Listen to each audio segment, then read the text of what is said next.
Hi everyone, today is day 1 of solving absolute value equations. So let's first talk about the definition of an absolute value. So an absolute value is the distance that a number is from 0. And distance is always positive, so if absolute value is always going to result in a positive number. For example, the distance between -4 and 0 is a distance of 4. And the distance from 4 to 0 is also 4. So the absolute value of -4 is equal to 4, and the absolute value of +4 is also equal to 4.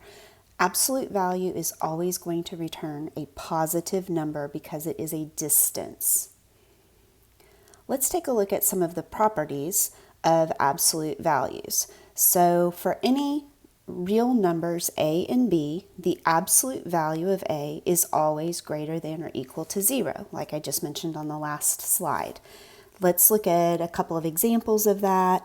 If we said the absolute value of -7, that's equal to 7, and 7 is greater than or equal to 0, technically greater than. So yes, that is true. Let's look at another one. The absolute value of 15 is a positive 15. Not negative, so this doesn't return the opposite. It always returns a positive. So 15 is also greater than or equal to 0, so we are good.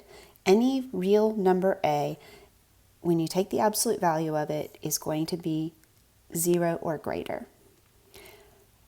It is also true of absolute values that the negative of a absolute value is equal to the positive a absolute value. So for example, if we said the absolute value of -6, it returns a positive value of 6.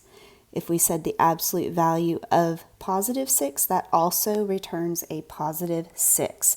So you can see that those two numbers are equal. 6 is equal to itself. It's equal to 6. Our next property is a multiplication property, and this says that basically if you multiply two numbers together in absolute value, that's the same as taking the absolute value of each number separately and then multiplying them. So we can look at an example. If I said the absolute value of -3 times 4, that is the same thing as the absolute value of -3 multiplied by the absolute value of 4. Let's prove it to ourselves.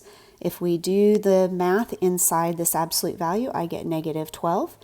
And if I take the absolute value of 3, I get 3. If I take the absolute value of 4, I get 4.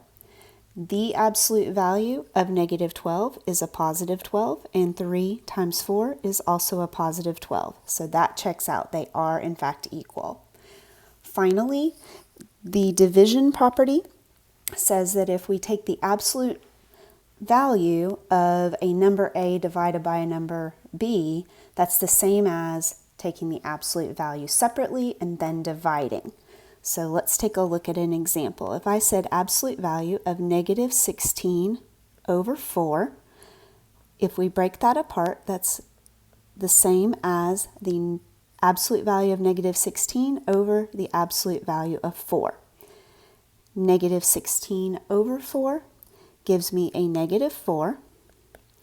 And the absolute value of -16 returns a positive 16 over a positive 4 for our absolute value of 4. Finally, the absolute value of -4 is equal to 4, and 16 divided by 4 is also equal to 4. So we have shown that those are true.